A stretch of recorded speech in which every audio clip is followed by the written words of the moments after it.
Today we are going to be learning about systems of equations. You may remember some of these topics from Algebra 1. A system of equations is two or more equations solved together to yield a solution.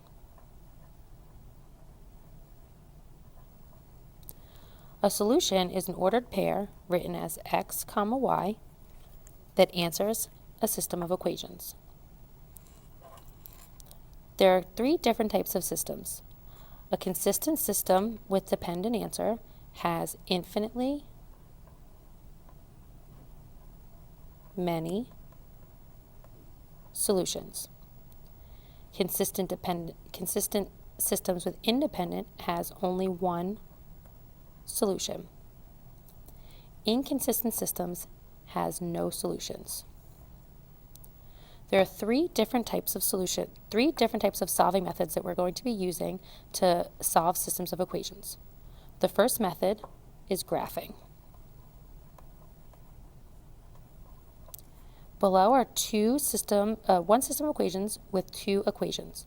The first equation is in standard form, and the second equation is in y-intercept form.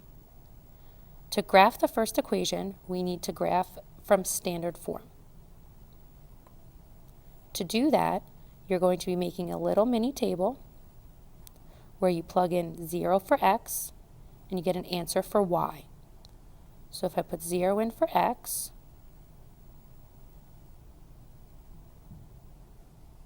my x term cancels out and I'm solving 3y equals 5. That means that y is 5/3. I do the same thing and I plug 0 in for y. If I put 0 in for y,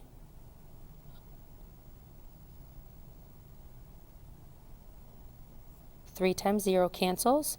I have negative x equals 5, so x equals negative 5. This small table of values is going to be how we graph our first line. So our first ordered pair is 0, 5/3.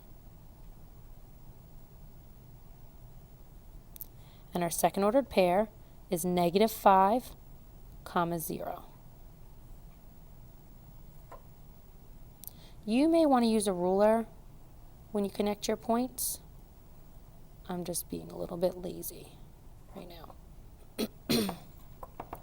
My second line is written in in slope-intercept form. So I'm going to write down what my slope is and what my y-intercept is. My slope is 4, and my y-intercept is negative 7. So on my graph, I'm going to put a dot at negative 7, and I'm going to count up 4 over 1 over 1.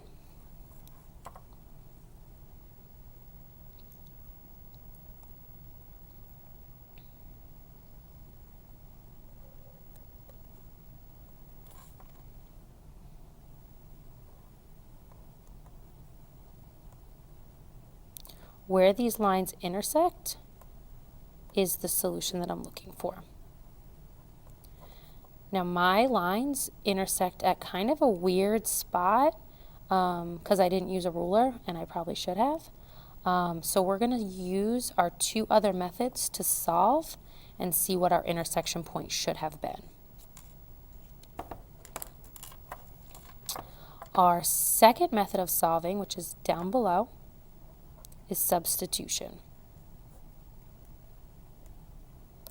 Substitution is taking one equation and plugging it into another equation.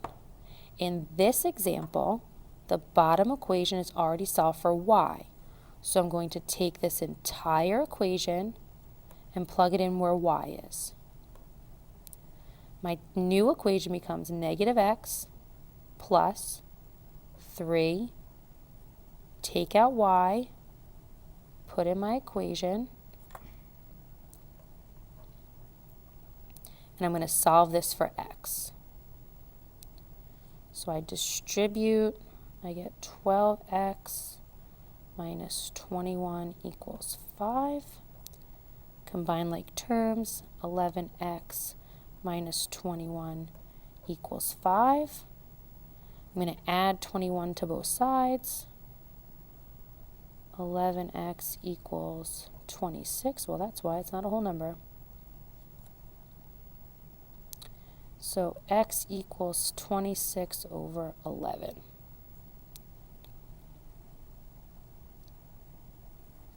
I'm going to take this and I'm going to plug it back in for x to get y. This is going to get messy.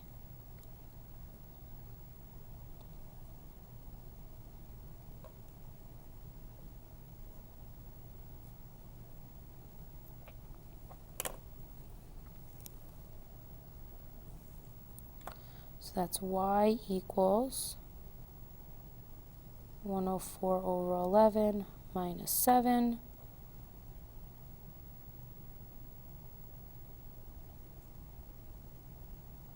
Now you guys will have a calculator to do all this. I do not.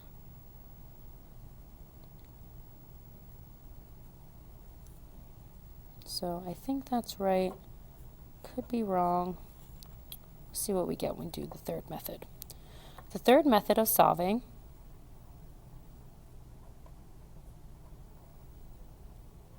is elimination.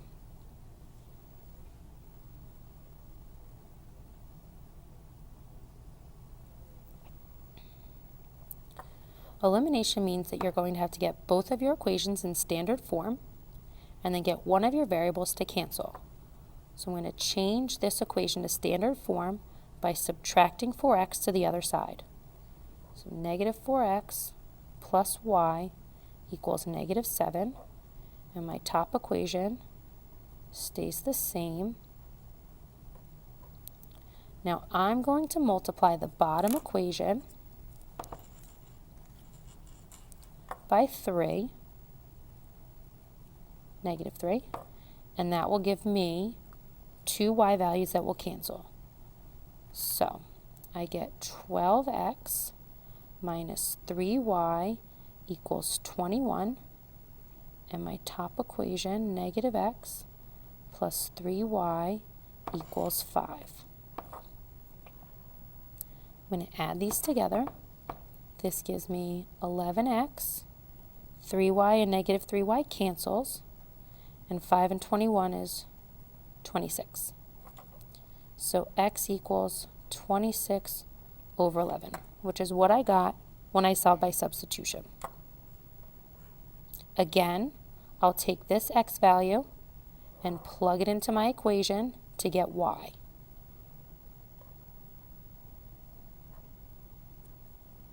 You also, again, like I said, will have a calculator available to you to do this.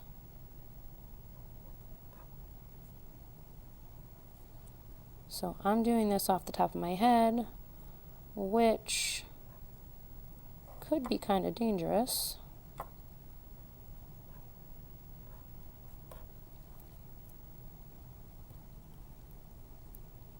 And that's what I got for y. So as you can see, I got the same answer when I did substitution and elimination, which would be where this intersection was on my graphing line. Okay? Now, when we solve using any of these three methods, there are special types of solutions. You can have two lines that have infinitely many solutions. Now, if this is the case and you're trying to graph, the lines are going to be the same line. It's going to be one line on top of another. You can also say that they overlap. If you are solving using substitution or elimination, the algebraic methods, you would solve and it would be 0 equals 0. Everything's going to cancel out on both sides. You get 0 equals 0. Now, when you're solving and you have no solution, when you're graphing, the lines are going to be parallel. They're never going to intersect. They're never going to cross, so there will be no solution. If you're solving using our algebraic methods, elimination or substitution, you're going to get everything to cancel on one side and a plain number on the other when solved. This is an untrue statement. 0 can never equal a number, therefore no solution. So that is how we solve systems of equations using 3 different methods, even when the answers are not whole numbers.